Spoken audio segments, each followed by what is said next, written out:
दोस्तों आज की वीडियो में बात करेंगे अनुपात, आयु संबंधी और मिश्रण तीनों को करने की जो एक ही ट्रिक होती है वो मैं आपको बताऊंगा। ठीक है दोस्तों, अनुपात का प्रश्न बताऊंगा, आयु संबंधित का और मिश्रण का, और तीनों को करने का एक ही तरीका। ठीक है दोस्तों, तो चलिए स्टार्ट करते हैं। पहला प्रश्न है, ए व बी की वर्तमान आयु का अनुपात 3:5 है। 10 वर्ष बाद उनकी आयु का अनुपात 5:7 हो जाएगा, तो ए की वर्तमान आयु क्या है। ठीक है दोस्तों, देखिए ए व बी की वर्तमान आयु का अनुपात कितना है, 3:5। कब का है दोस्तों, वर्तमान का। सबसे पहले लिखूंगा वर्तमान में दोस्तों ए और बी की आयु का अनुपात कितना है, 3:5 है वर्तमान में। ठीक है, फिर क्या कह रहा है कि 10 वर्ष बाद, कितने वर्ष बाद, वर्तमान से आप आ जाइए 10 वर्ष के बाद। ठीक है, 10 वर्ष के बाद आ जाइए वर्तमान से आप, तो वर्तमान के बैंक क्या 10 कितने वर्ष बाद आ गए आप, 10 वर्ष बाद आ गए। ए और बी की आयु का अनुपात कितना दे रखा है, 5:7 दे रखा है, 5:7 आपको दे रखा है। क्लियर हुई इतनी बात। अब यहाँ पर समझिए, समझना ये है क्या कह रहा है कि ए की वर्तमान आयु क्या है। ए की वर्तमान आयु पूछ रहा है, लेकिन प्रश्न में एक चीज आपको समझनी है। क्या, देखिए जो वर्तमान में रेशियो है वो 3:5 का है, और 10 वर्ष के बाद जो रेशियो है वो 5:7 का है।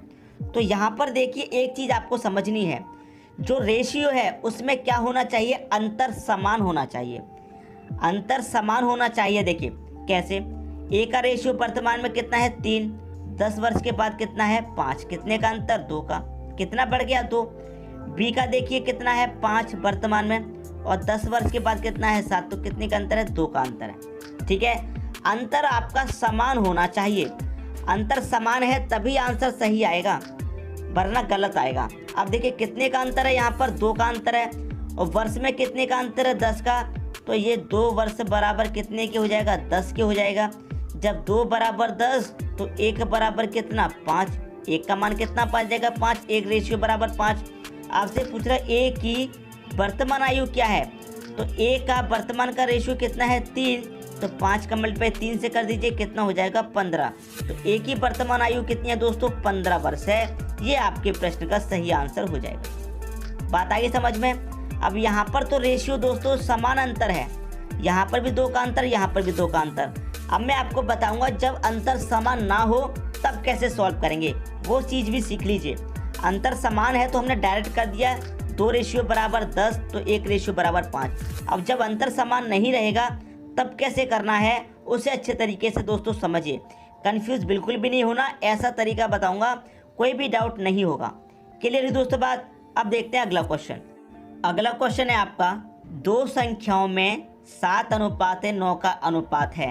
क्या संख्या है, 2, तो ये पहली संख्या हो गई, ये दूसरी संख्या हो गई, दोनों का अनुपात कितना है, 7:9। ठीक, प्रत्येक संख्या में 5 जोड़ दें तो उनमें 4:5 का अनुपात हो जाता है।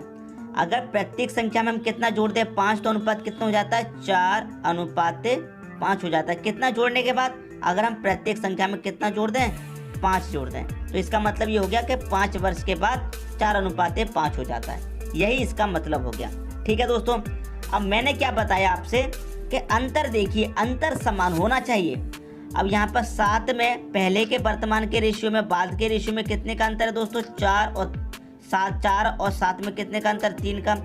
9 और 5 में कितने का अंतर, 4 का। तो अंतर तो समान है नहीं, तो हमें क्या करना है, अंतर समान बनाना है। दूसरी बात एक और समझिए, जब वर्तमान में 7 और 9 का रेशियो है तो 5 वर्ष के बाद रेशियो बढ़ना चाहिए, लेकिन यहाँ पर तो रेशियो कम हो रहा है। ठीक है, बात समझ में आ रही है। तो क्या करेंगे दोस्तों, देखिए जो वर्तमान का रेशियो है, पहली संख्या और दूसरी संख्या कितना है, 7:9 है। ठीक है दोस्तों, इतनी बात समझ में आई। नीचे वाले रेशियो में क्या करेंगे, ये कम है तो इसमें 2 से मल्टीप्लाई कर दो, मल्टीप्लाई 2 इसमें भी कर दो, मल्टीप्लाई 2 इसमें भी कर दो। तो 2 से मल्टीप्लाई मैं इसमें करूँगा 4 में, तो कितना हो जाएगा 8, इसमें करूँगा तो कितना हो जाएगा 10। दोनों में मैंने क्या किया, 2 से मल्टीप्लाई कर दिया। अब अंतर देखिए, यहाँ 7 से 8 हो रहा है, 1 का अंतर है रेशियो में, यहाँ 9 से 10 हो रहा है, 1 का अंतर है रेशियो में। तो यहाँ अंतर समान होना चाहिए, तो अंतर समान नहीं है, तब आपको अंतर समान कैसे करना है आपको समझ में आ गया होगा। अब 1 रेशियो बराबर कितने के है, 5 के है, तो 1 रेशियो बराबर कितने के है दोस्तों, 5 के है। तो आपसे क्या कह रहा है कि बड़ी संख्या ज्ञात कीजिए। क्या कह रहा है, बड़ी संख्या ज्ञात कीजिए। अब वर्तमान में देखिए यहाँ पर 7 है, यहाँ पर 9, तो इन दोनों में बड़ी संख्या कौन है? जो अनुपात में बड़ा होगा वही तो बड़ी संख्या होगी। तो अनुपात में बड़ा कौन है? 9। तो 5 का मल्टीप्लाई 9 से कर दीजिए, कितना आ जाएगा? 45। तो बड़ी संख्या कितनी हो गई? 45 हो गई। यही आपके क्वेश्चन का दोस्तों सही आंसर हो जाएगा। तो मैं उम्मीद करता हूँ सभी को प्रश्न बहुत ही अच्छे तरीके से समझ में आ गया होगा। अब देखेंगे अगला क्वेश्चन।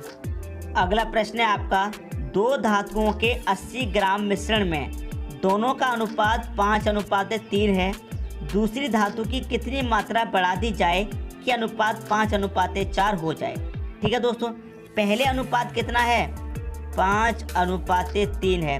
बाद में कितना हो जाए? 5:4 हो जाए। धातु कौन सी बढ़ानी है? दूसरी धातु की हमें मात्रा बढ़ानी है। तो जो पहली धातु है ये दूसरी धातु है, तो पहली धातु तो 5 है और पहली धातु बाद में भी 5 है, मतलब सेम है। पहली धातु में तो कुछ भी नहीं बढ़ा, जो भी बढ़ रहा है दूसरी धातु में बढ़ रहा है। दूसरी धातु पहले 3 है, बाद में कितनी हो गई? 4। तो धातु में कितना बढ़ रहा है? रेशियो में 1 बढ़ रहा है। रेशियो में दोस्तों कितना बढ़ रहा है? 1 बढ़ रहा है, आपको इतना पता है।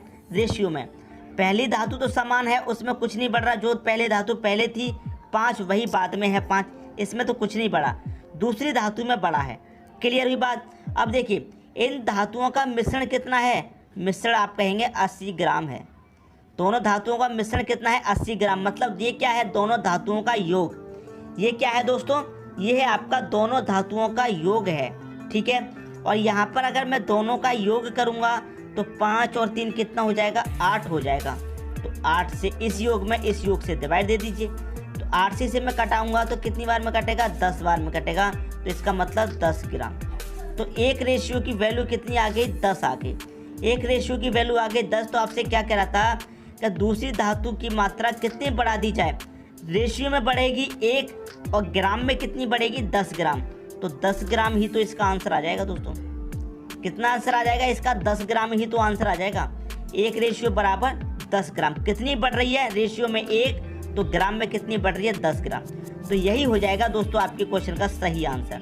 दोस्तों यदि वीडियो पसंद आया तो शेयर करें, दोस्तों में लाइक करें। ठीक है दोस्तों, और कमेंट करके हमें बताएं आपका वीडियो कैसा लगा। वीडियो देखने के लिए दोस्तों आपका बहुत बहुत धन्यवाद।